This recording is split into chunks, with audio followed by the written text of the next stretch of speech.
How to decide on the type of ellipsis. I'm having some hard time deciding on the types of a few ellipses I've got to analyze. Let's consider an example such as this one. Then Rosemary came out and said that Daddy was going to jail, and I hit her. Did you hit her real hard? I hit her real hard. In case of this example, I would say both of the ellipses are clausal since the deletion of the subject, the predicate, and the object affected the whole clause, the only element of that remained being the adverbial. These two ellipses would fall into the category of bare argument ellipsis, as far as I know. But what if there is an ellipsis such as this? She loved the child's pink nightie. She loved the stack of white pillow slips edged with embroidery. Here, the coordinating "and" is replaced by a comma for a more dramatic effect, and the second clause presupposes the subject and the predicate from the first. Would that still count as an example of clausal ellipsis, since without these two elements the second clause is technically incomplete, or would it be better to label it as an example of verb phrase ellipsis? The problem with that would be the fact that subjects are not considered constituents of verb phrases. Thanks everybody in advance.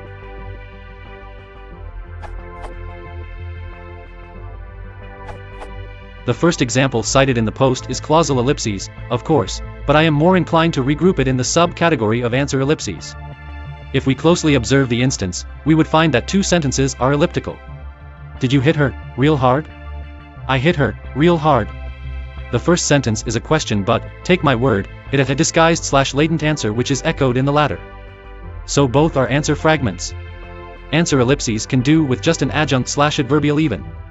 You may differ, but ellipses would allow us that liberty.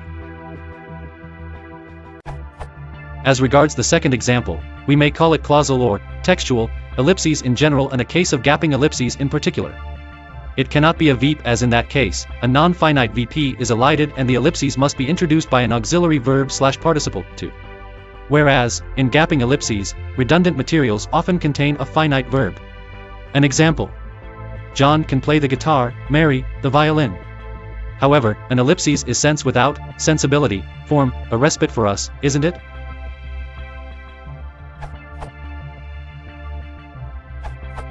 In the first case you have a full clause. In the other, just the verb and its subject, English being a non-null subject language.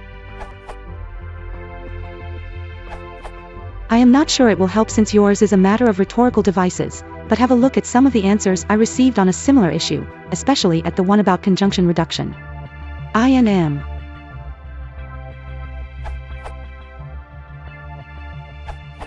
In a comment, John Lawler answered, "You're handicapped by calling it ellipsis. That's a term from Greek rhetoric, not grammar, and particularly not English syntax, and just means something's missing.